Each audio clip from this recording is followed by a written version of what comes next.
Friend, आप सभी का आर एजू सेंटर में स्वागत है। आज मैं मौर्य शासक बिंदुसार से संबंधित वीडियो लाई हूँ। शुरू करते हैं वीडियो। मौर्य शासक बिंदुसार का वर्णन। बिंदुसार का शासनकाल 297 से 273 ईसा पूर्व तक था। यह मौर्य वंश के राजा थे जो चंद्रगुप्त मौर्य के पुत्र थे।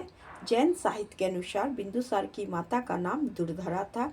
यूनानी लेखकों ने इसे अमित्रोचेटस के नाम से संबोधित किए हैं। इन्हें अमित्रघात भी कहा गया है, जिसका संस्कृत में अर्थ शत्रु का विनाश करने वाला होता है।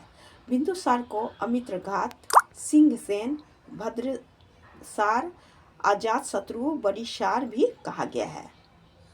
बिंदुसार महान मौर्य सम्राट अशोक के पिता थे। जैन ग्रंथ राजबलि कथे में बिंदुसार का नाम सिंहसेन लिखा हुआ है। इसमें वर्णन किया गया है कि बिंदुसार अपने पुत्र भास्कर के साथ श्रवणबेलगोला की भ्रमण करने के लिए गए थे। स्ट्रेबो के अनुसार सेंडोकोटस के बाद उसके उत्तराधिकारी सेंडोकोटस मीन्स चंद्रगुप्त के बाद उसका उत्तराधिकारी बिंदुसार बने थे, जिससे एथेनियस ने अमित्रकातिस, जिसे संस्कृत में अमित्रघात कहा गया है। जैन ग्रंथ राजबलि कथे में बिंदुसार को सिंहसेन कहा गया है। बिंदुसार का नाम पुराण में भी मिलता है। तिब्बतीय इतिहासकार तारानाथ ने बताए हैं कि उन्होंने पूरे भारत में एकता कायम किए थे। तारानाथ के अनुसार चाणक्य बिंदुसार के भी मंत्री रहे थे।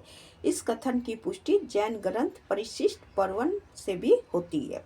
बिंदुसार ने कुछ देशों में विजय किए थे। इसी आधार पर कुछ विद्वानों के अनुसार बिंदुसार दक्षिण पर भी विजय प्राप्त किए थे।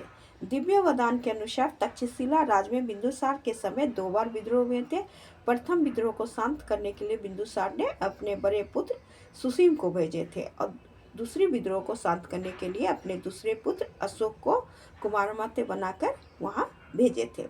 सीरिया के सम्राट से इनके राजत्व काल में भी मित्रता कायम रही थी। दिव्य वदान की कथा के अनुसार आजीवक परिवारजक बिंदुसार की सभा में रहते थे। स्ट्रोबो के अनुसार सेल्यूकस के उत्तराधिकारी एंटीयोकस ने मेगास्थनीज का उत्तराधिकारी डायमेकस सीरिया के सम्राट को दूत बनाकर बिंदुसार के दरबार में भेजे थे। प्लिनी के अनुसार मिस्र के सम्राट फिलाडेल्फ टॉलमी द्वितीय ने भी अपने राजदूत डायनोसिस को भारतीय नरेश के दरबार में भेजे थे। यद्यपि यह स्पष्ट नहीं होता है कि यह नरेश बिंदुसार ही थे।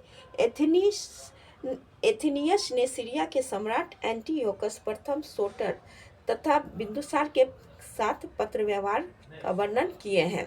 उनके अनुसार राजा अमित्रघात ने एंटीयोकस से अपने देश में शराब, अंजीर तथा राजदूत भेजने की प्रार्थना किए थे। उत्तर में उन्होंने लिखे थे कि मैं शराब अंजीर भेजूंगा, किंतु यूनानी विधानानुसार राजदूत भेजा नहीं जाता है। बिंदुसार के कई लड़के थे।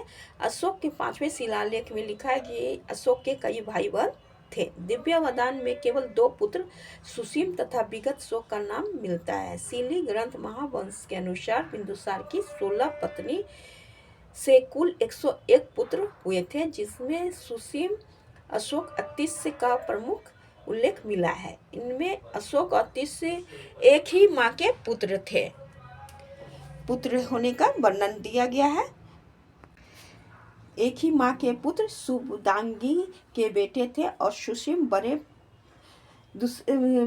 सबसे बड़े पुत्र थे। कुछ विद्वान अशोक के 4 भाई होने का वर्णन करते हैं। बौद्ध ग्रंथ समंत पासादिका और महावंश के अनुसार बिंदुसार ब्राह्मण धर्म के पालन करता थे, इसलिए उन्हें ब्राह्मण भट्टो कहा गया है। ब्राह्मण का परम भक्त कहा गया है। जैन स्रोतों के अनुसार बिंदुसार के पिता चंद्रगुप्त ने अपनी मृत्यु से पहले जैन धर्म अपनाए थे, जबकि उनके पुत्र अशोक ने बौद्ध धर्म को अपनाए थे।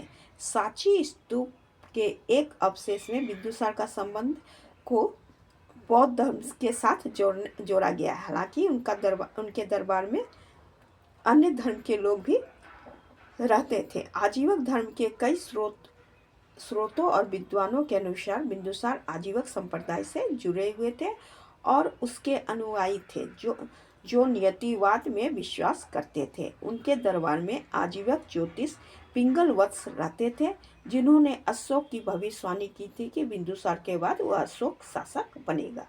पुराणों के अनुसार बिंदुसार 24 से 25 वर्ष तक शासन किए थे, किंतु महावंश के अनुसार 27 वर्ष इनके शासनकाल का बताया गया है।